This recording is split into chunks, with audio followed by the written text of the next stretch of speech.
بسم اللہ الرحمن الرحیم۔ صرف 5 منٹ کا مدرسہ قرآن و حدیث کی روشنی میں 43واں دن 13 صفر المظفر۔ نمبر 1، اسلامی تاریخ۔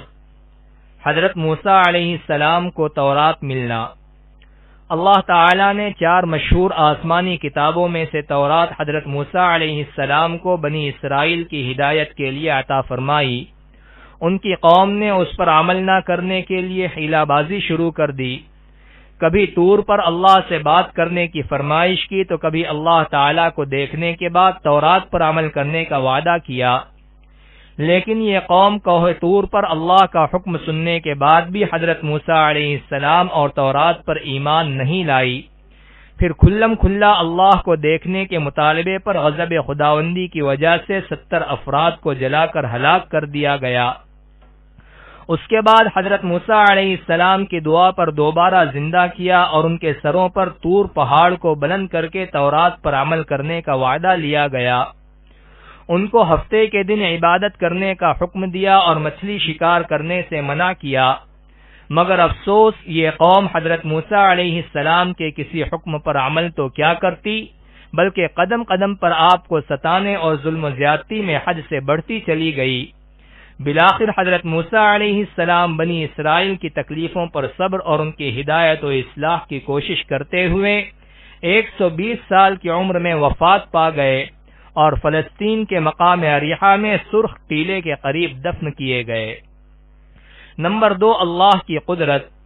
سورج مکھی کا پھول۔ اللہ تعالی نے سورج مکھی کے پھول کے اندر احساس و شعور کی عجیب صلاحیت رکھی ہے۔ سورج کی کرنوں کے ساتھ اس پھول کا رخ بھی بدلتا رہتا ہے۔ جب صبح کے وقت سورج نکلتا ہے تو اس کا رخ مشرق کی طرف ہوتا ہے اور دوپہر کے وقت اس کا رخ سیدھا آسمان کی طرف ہو جاتا ہے، یہاں تک کہ سورج غروب ہوتے وقت بالکل مغرب کی طرف گھوم جاتا ہے۔ سورج کی شعاعوں کے ساتھ اس پھول کو کون گھماتا ہے؟ بے شک اللہ تعالی نے اپنی قدرت ہی سے اس نرم و نازک پھول کے اندر سورج کی گردش کے ساتھ اپنا رخ بدلنے کی صلاحیت پیدا فرمائی ہے۔ نمبر 3، ایک فرض کے بارے میں چند باتوں پر ایمان لانا۔ رسول اللہ صلی اللہ علیہ وسلم نے فرمایا، جب تک کوئی بندہ ان 4 باتوں پر ایمان نہ لائے مومن نہیں ہو سکتا۔ نمبر 1، اس بات کی گواہی دے کہ اللہ کے علاوہ کوئی عبادت کے لائق نہیں۔ نمبر 2، اس کی بھی گواہی دے کہ میں اللہ کا رسول ہوں، اس نے مجھے حق کے ساتھ بھیجا ہے۔ نمبر 3، مرنے اور پھر دوبارہ زندہ ہونے کا یقین رکھے۔ نمبر 4، تقدیر پر ایمان لائے۔ نمبر 4، ایک سنت کے بارے میں دونوں ہاتھوں سے سر کا مسح کرنا۔ حضرت عبداللہ بن زید رضی اللہ عنہ بیان کرتے ہیں کہ رسول اللہ صلی اللہ علیہ وسلم نے دونوں ہاتھوں سے سر کا مسح فرمایا۔ نمبر 5، ایک اہم عمل کی فضیلت، شہادت کی موت مانگنا۔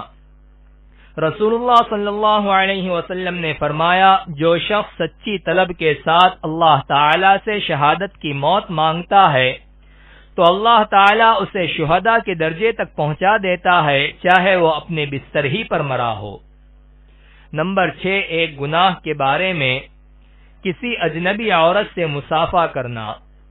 رسول اللہ صلی اللہ علیہ وسلم نے فرمایا، جس نے اجنبیہ عورت سے مصافحہ کیا تو قیامت کے دن وہ اس حالت میں آئے گا کہ اس کے دونوں ہاتھ اس کی گردن سے جکڑے ہوئے ہوں گے اور پھر اس کے حق میں جہنم کا فیصلہ ہوگا، اور اگر اس سے ناجائز بات چیت کی ہے تو قیامت کے دن بات کے ہر جملے کے بدلے میں اس کو 1000 سال جہنم میں قید کیا جائے گا۔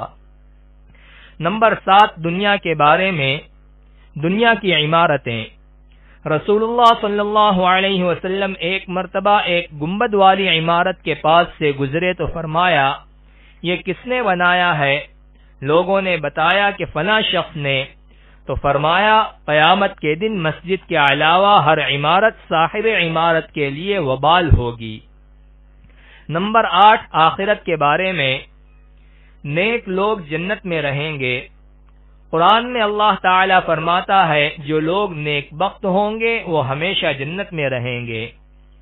نمبر 9، طب نبوی سے علاج۔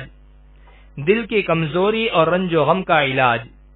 حضرت عائشہ رضی اللہ عنہا فرماتی ہیں کہ رسول اللہ صلی اللہ علیہ وسلم کے گھر والوں میں سے جب کسی کو بخار آتا تو آپ صلی اللہ علیہ وسلم حریرہ استعمال کرنے کا حکم دیتے اور فرماتے کہ یہ رنجیدہ آدمی کے دل کو قوت دیتا ہے اور بیمار کے دل سے رنج و غم کو اس طرح دور کرتا ہے جس طرح تم پانی سے اپنے چہرے کے میل کچیل کو دور کرتے ہو۔ فائدہ: جو کے آٹے کو بھون کر اس میں گھی، میوے اور شکر ڈال کر پکایا جاتا ہے جس کو حریرہ کہتے ہیں۔ نمبر 10، قرآن کی نصیحت۔